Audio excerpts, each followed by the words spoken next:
আসসালামু আলাইকুম everyone, welcome to Nilu রসেগর। কেমন আছেন আপনারা? আশা করি ভালো আছেন। আমিও আল্লাহর রহমতে আপনাদের দোয়ায় ভালো আছি। আজ আমি আপনাদের জন্য কোনো রেসিপি নিয়ে আসিনি, এসেছি রেসিপিতে ব্যবহৃত কিছু ইনগ্রেডিয়েন্টসের সাথে আপনাদের সাথে পরিচয় করিয়ে দিতে। আশা করি ভিডিওটি দেখলে আপনারা উপকৃত হবেন। যদি উপকৃত হন তাহলে আমাকে একটা লাইক, কমেন্ট, শেয়ার করে দিবেন। আপনাদের সুন্দর একটি লাইক এবং কমেন্ট আমাকে আগামী ভিডিও তৈরিতে উৎসাহ যোগায়, একটি শেয়ার আমাকে মানুষের কাছে পৌঁছে দেয়। আর আমার চ্যানেলটিকে সাবস্ক্রাইব করে অল বাটনে ক্লিক করে রাখুন, তাহলে আমার আগামী ভিডিওর নোটিফিকেশনগুলো আপনারা খুব সহজেই পেয়ে যাবেন। আর আজকের এই ইনগ্রেডিয়েন্টসের সমন্বয়ে আমাদের বাজারে যত মশলা কিনতে পাওয়া যায় এগুলো তৈরি করা হয়। আমরা এগুলো একটার সাথে একটা মিশিয়ে, একটার সাথে অন্যটা মিশিয়ে সমস্ত মশলাগুলো তৈরি করি। চলুন তাহলে দেখি কী কী মশলা। প্রথমে আপনাদের সাথে আমি পরিচয় করিয়ে দিচ্ছি আমাদের রান্নার শুরুতে যেটা ব্যবহৃত হয় সেটি হলো তেল, সয়াবিন তেল। তারপরে দেখাচ্ছি আমি এটা হলো সরিষার তেল বা মাস্টার্ড অয়েল। তারপর হলো অলিভ অয়েল, দেখতে একটু সবুজ টাইপের। আমরা এই তিন তেলের সাথে খুবই পরিচিত। এই তিনটা তেলই আমাদের রান্নার কাজে খুবই ব্যবহৃত হয়। এরপরে আরও আছে বাটার, এটাও আমরা বিশেষ বিশেষ রান্নায় ব্যবহার করে থাকি। ডালডা, এটাও আমরা কিছু কিছু রান্নায় ব্যবহার করে থাকি। আর হলো ঘি, এই ঘিও আমরা বিভিন্ন শাহি ফ্লেভারের জন্য ব্যবহার করে থাকি। এটা হলো বাজারের ঘি। আর এটা হলো সিসম অয়েল। এই অয়েলটা হলো তিলের তেল নামে পরিচিত। এটি বিভিন্ন চাইনিজে ব্যবহার হয়। এটি সাধারণ রান্নায় খুবই কম ব্যবহৃত হয়। এ দেখতে ঠিক সরিষার তেল যেই ধরনের, এটা দেখতে একই রকম। তারপর হলো পেঁয়াজ, এটা সবাই চিনি। এটা হলো রসুন, এটাও আমরা সবাই চিনি। এটা হলো আদা। তারপরে এটা হলো শুকনো মরিচ, আর শুকনো মরিচকে গুঁড়ো করলে এটা হলো গুঁড়ো মরিচ। তারপরে হলো হলুদ পাউডার, তারপরে হলো লবণ। আর এটা হলো র সল্ট বা পিঙ্ক সল্ট নামে পরিচিত। এটা চাকা থাকে, গুঁড়ো করলে গুঁড়ো হয়ে যায়, দেখতে পাথরের মতো। বিট লবণ পাথরের মতো থাকে, গুঁড়ো করলে গুঁড়ো হয়ে যায়। এটা হলো টেস্টিং সল্ট বা স্বাদ লবণ। এটা হলো সাইট্রিক অ্যাসিড, এটাও আমরা বিভিন্ন রান্নার কাজে ব্যবহৃত হয়। দেখতে ঠিক চিনির মতো, কিন্তু তার থেকে আর একটু দানা দানা, দেখতে বড়। এর হলো চিনি বা সুগার, এটাও আমরা রান্নার কাজে ব্যবহার করে থাকি। এটা হলো গুড়, আমাদের খুবই পরিচিত একটি আইটেম, এটাও আমরা রান্নার কাজে ব্যবহার করি। এটা হলো তাল মিছরি বা প্লাম ক্যান্ডি নামে পরিচিত, এটি স্বাস্থ্যের জন্য খুবই উপকারী। এটা হলো মধু, এই মধু আমাদের স্বাস্থ্যের জন্য খুবই উপকারী। দেখুন মধু দেখতে এরকম। তারপরে হলো জিরা, এটা হলো সাধারণ জিরা, এটা আমরা রান্নার কাজে ব্যবহার করে থাকি। দেখুন দেখতে ঠিক এরকম। তারপর হলো শাহি জিরা, শাহি জিরাটা সাধারণ জিরা থেকে একটু কালচে আর একটু ছোট বা চিকন। এটা হলো মৌরি বা মিষ্টি জিরা, এটিও আমরা বিভিন্ন রান্নার কাজে ব্যবহার করে থাকি। এটি হলো কালো জিরা, এটিও আমরা বিভিন্ন রান্নার কাজে বা এমনিতেই ব্যবহার করে থাকি, স্বাস্থ্যের জন্য খুবই উপকারী। এটা হলো কালো এলাচ আর সবুজ এলাচ, দুই ধরনের এলাচ আছে। আর এটা হলো দারুচিনি। দেখুন দারুচিনি দেখতে এরকম, আমি ভেঙে ভেঙে নিয়েছি কিন্তু এটা আরও বড় থাকে। আর এগুলো হলো তেজপাতা বা বে লিফ। এটা হলো গোলমরিচ, এটা কালো গোলমরিচ। গোলমরিচও দুই ধরনের, একটা হলো কালো গোলমরিচ আর একটা হলো সাদা গোলমরিচ। এটি সাদা গোলমরিচ, আমি আপনাদেরকে কাছে থেকে দেখিয়ে দিচ্ছি। তারপর হলো কাবাব চিনি। কাবাব চিনি ঠিক কালো গোলমরিচের মতো, কিন্তু এর একটা ডাটা আছে এক পাশ দিয়ে। তারপরে এটা হলো লং বা ক্লোভ, ক্লোভও ঠিক এরকম ফুলের মতো, মাথায় একটা ফুল আছে দেখুন এরকম লম্বা, নিচে আর উপর দিয়ে একটা ফুল। এটা হলো পিপ লং বা লং মরিচ নামে পরিচিত, মশলা দোকানে গেলে আপনাদেরকে এটা দিয়ে দিবে।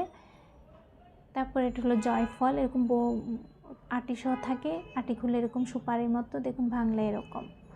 তারপর হচ্ছে জাফরান, এটা আমরা বিভিন্ন শাহী খাবারে ব্যবহার করে থাকি, এটা তো আমরা সবাই চিনে থাকি। তারপর হচ্ছে স্টার মশলা, বা তারামরি নামে পরিচিত। এটার পিছনে একটা ডাটা আছে, এটাও ফুলের মতো দেখতে, এটাও একটা ফুল। তারপর হচ্ছে ফেনুগ্রেক সিড বা মেথি, এটিও আমাদের স্বাস্থ্যের জন্য খুবই উপকারী একটি মশলা। তারপরে পোস্তদানা বা পপি সিড নামে পরিচিত, এটা আমরা বিশেষ বিশেষ রান্নায় ব্যবহার করে থাকি, এটাও আমাদের স্বাস্থ্যের জন্য খুবই উপকারী একটা সিড। আর এগুলো হলো সরিষা, একটা হলো কালো সরিষা, একটা হলো সাদা সরিষা। এই দুই সরিষাও আমরা রান্নার কাজে ব্যবহার করে থাকি, এগুলো আমাদের অনেক উপকারে আসে। তারপরে হলো রাঁধুনি এবং আজওয়ান। রাঁধুনি এবং আজওয়ান অনেকেই চেনে না, দুটার মধ্যে গুলিয়ে ফেলে। একটা রাঁধুনিটা হলো একটু কালচে এবং বিচিগুলো একটু বড় বড়, আর আজওয়ান হলো একটু ছোট, রাঁধুনি থেকে রঙটা একটু হালকা। রাঁধুনি আর আজওয়ান। আর এটা হলো ধনিয়া, এটা হলো একাঙ্গি, এটা কোনো গাছের ঢালকে কেটে কেটে তারপর শুকায়, এটাও একটা মশলা, অনেক স্ট্রং ফ্লেভার। এটা হলো আদা সুর, ঠিক আদার মতো কিন্তু আদা না, আদা শুকালে শক্ত হয়ে যায়, এটা কিন্তু অনেকটাই নরম। তারপরে এলো ভস, দেখতে হলুদের মতো, শুকনো হলুদের মতো, কিন্তু হলুদ না, এটা একটা মশলা। তারপরে এটা হলো হিং, হিংটা এরকম আস্তে আস্তে থাকে, গুঁড়ো করে এটাকে রেসিপিতে ব্যবহার করা হয়। আর এটা হলো জয়ত্রী, ঠিক ফুলের মতো দেখুন, এটার ফ্লেভারটা খুবই স্ট্রং, এটা রেসিপিতে খুবই অল্প পরিমাণে ব্যবহৃত হয়। এটা হলো জ্যেষ্ঠমধু, কোনো গাছের ঢাল, এটা স্বাস্থ্যের জন্য খুবই ভালো। আর এটা হলো গোলাপের পাপড়ি, শুকনো গোলাপের পাপড়ি, এটা হলো লেমন গ্রাস বা চায়না গ্রাস নামে পরিচিত। আমি ড্রাইটাও নিয়েছি এবং তাজাটাও আপনাদেরকে দেখাচ্ছি, এটা ঠিক দেখতে এরকম। এটার গোড়াটাই বেশি ব্যবহৃত হয়, পাতাও ব্যবহৃত হয়, এর ফ্লেভারটা খুব সুন্দর, বিভিন্ন চাইনিজ আইটেমে এটা ব্যবহৃত হয়। এটা হলো আলু বোখারা, এটা শুকনো আলু বোখারা, এটা হলো ভিজা আলু বোখারা, এগুলো আমরা বিশেষ বিশেষ রান্নায় আচার তৈরিতে ব্যবহার করে থাকি। আর এটা হলো তিল, এটা খোসা থাকলে এটা কালো থেকে, খোসা ছড়িয়ে গেলে এটা সাদা হয়ে যায়। এটা হলো চীনাবাদাম, পিনাট নামে পরিচিত, এটা খোসা আমি ছাড়িয়ে ফেলেছি। তারপরে এটা হলো আলমন্ড বা কাঠবাদাম নামে পরিচিত, এটা খুবই পুষ্টিকর একটি বাদাম। এটা হলো কেশনাট বা কাজু বাদাম, দেখতে রিঙ্গের মতো গোল গোল বেঁকা বেঁকা, দেখুন খুবই পুষ্টিকর বাদাম। কিশমিশ, এগুলো ব্ল্যাক কিশমিশও আছে, আমার কাছে ব্রাউনটা। এটা হলো পেস্তা বাদাম, এটা কিন্তু সবুজ রঙের হয়। তারপরে পামকিন সিড, তারপরে হলো সানফ্লাওয়ার সিড বা সূর্যমুখীর বিচি, কুমড়ার বিচি, এগুলো। এটা হলো খেজুর, আমাদের স্বাস্থ্যের জন্য খুবই উপকারী একটি ফল। এটা হলো অরিগানো,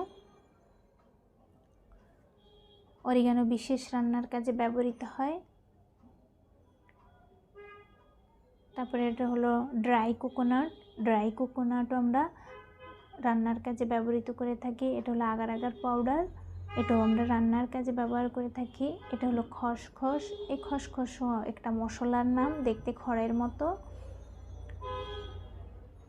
এটা হলো বেকিং পাউডার, আমরা বেকিংয়ের কাজে ব্যবহার করে থাকি। আরেকটা হলো বেকিং সোডা, এটাও আমরা বেকিংয়ের কাজে ব্যবহার করে থাকি, বা কোনো কিছু জার্ম নষ্ট করতেও বেকিং সোডা ব্যবহৃত হয়ে থাকে। তারপর কর্নফ্লাওয়ার, এটা সাধারণ ফ্লাওয়ার থেকে অনেকটাই সাদা, এটাও আমরা রান্নার কাজে ব্যবহার করে থাকি। এটা হলো বাসিল লিফ বা তুলসী পাতা, এটা খুবই উপকারী একটা পাতা, রান্নার কাজে ব্যবহৃত হয়। অ্যারারুট এবং কর্নফ্লাওয়ার প্রায় কাছাকাছি, কোনো পার্থক্য নেই। এটা হলো চিলি ক্র্যাশ, মরিচকে একটু গুঁড়ো করে নিলেই এটা ক্র্যাশ হয়ে যায়। আর এটা হলো থাইম, ঠিক জিরার মতো দেখতে, কিন্তু কোনো গাছের পাতা। তারপরে হচ্ছে এটা হলো টমেটো সস, এটাও আমাদের অনেক রেসিপিতে প্রয়োজন হয়। এটা হলো চিলি সস, এটাও আমাদের অনেক প্রয়োজনের রেসিপিতে প্রয়োজন হয়। এটা হলো soya sauce, light soya sauce, এটাও আমাদের রেসিপিতে রান্নার কাজে লাগে। এটা ওয়েস্টার সসটা একটু ঘন, এটা রান্নার কাজে লাগে। এটা হলো হোয়াইট ভিনেগার বা সাদা ভিনেগার, এটাও আমাদের রান্নার কাজে লাগে। আর এটা হলো মায়োনিজ বা সাদা সস নামে পরিচিত। আর এটা হলো কাস্টার্ড পাউডার, এটা হলো আইসক্রিম পাউডার, আইসক্রিম তৈরিতে লাগে। এটা হলো কোকো পাউডার, আমরা কফি, কেক ইত্যাদিতে তৈরিতে প্রয়োজন হয় চকলেট। আর এগুলো বিভিন্ন এসেন্স, আমরা কোনো খাবারে যদি সুগন্ধি দিতে চাই তাহলে এই এসেন্সগুলোকে আমরা ব্যবহার করে থাকি। এগুলো বিভিন্ন সুপার শপে পাওয়া যায়, mango, orange, vanilla, chocolate, biryani, বিভিন্ন এসেন্সগুলো আমরা বাজারে কিনতে পাই, ব্যবহার করতে পারি। এরপরে হলো ফুড কালার গুঁড়োও আছে, লিকুইডও আছে, আপনার সুপার শপে পেয়ে যাবেন যে কালার কিনতে চান। এটা হলো ইস্টও আমরা খাবার বেকিংয়ের কাজে ব্যবহৃত হয়। আর এগুলো হলো বেড ক্রাম, পাউরুটিকে গুঁড়ো করলে বেড ক্রাম হয়ে যায়। আমি 3 কালারে করেছি, তাই 3 কালারে দেখালাম। এরপরে হলো কাঁচা ধনিয়া পাতা, কাঁচামরিচ, এ সকল মশলার সমন্বয়ে আমরা যত বাজারে কিনতে মশলা পাওয়া যায়, বিরিয়ানি মশলা, গরম মশলা, শাহি গরম মশলা, মাছের মশলা, তান্দুরি মশলা, চিকেন মশলা ইত্যাদি মশলা, 5 ফোড়ন, এগুলোর সমন্বয়ে আমরা ওই সকল মশলাকে তৈরি করে থাকি একটার সাথে একটা মিশিয়ে। আশা করি ভিডিওটি দেখে আপনারা উপকৃত হবেন। তাহলে সবাই আমার জন্য দোয়া করবেন, সবাই ভালো থাকবেন। আসসালামু আলাইকুম। আমি যেন আপনাদের জন্য অনেক রেসিপি নিয়ে আসতে পারি।